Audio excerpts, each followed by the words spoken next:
I'm Nick Snow, watching Government for Oil and Gas Journal in Washington, D.C. The risk is obvious when the Washington Forum Notice says it will try to get, quote, beyond rhetoric. So much of what passes for discussion here depends on supporting a position with tried and true slogans and rigorously staying on message. It's understandable, then, that the American Security Project did not entirely succeed on July 30th at its event entitled Beyond Rhetoric, How the U.S. Can Help Enhance European Energy Security, when speakers focused on liquefied natural gas exports. Much of what they said was not new. Some was, because it involved the Baltic States, principally Lithuania. We are fighting for a market economy for energy. Restraining the flow of your resources to global markets is not in the American tradition, said the country's ambassador to the United States, Zygmantas Pavlonis. Lithuania will open the first Baltic Coast LNG import terminal on October 27th and would welcome shipments from the U.S. as an alternative to imports from Russia, he continued. Latvia has decided to move ahead and build a terminal too, Pavlonis said. It has a good supplier in Statoil. The three countries, which also include Estonia, aren't a major market compared to China or India, he conceded.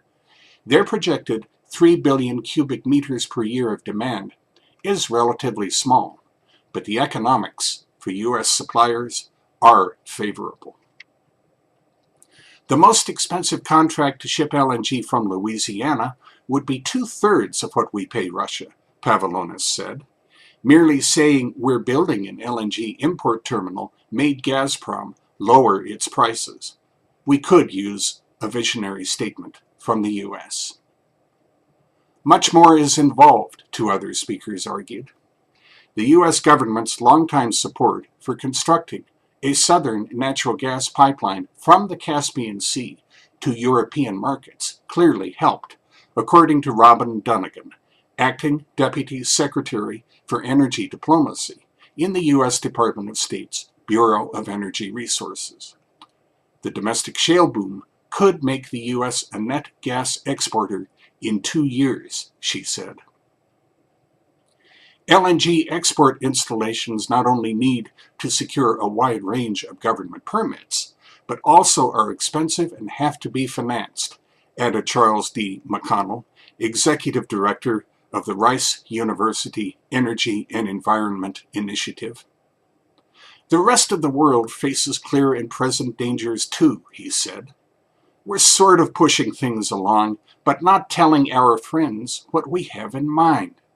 Meanwhile, ships have to be bought, terminals built, and contracts signed.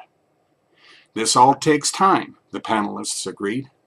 Events are moving more quickly in Eastern Europe than the U.S. political schedule recognizes in the meantime. There's no single answer, McConnell said. If you think you have one, be careful, because you probably don't. That's Watching Government for this week. In Washington, I'm Nick Snow for Oil and Gas Journal.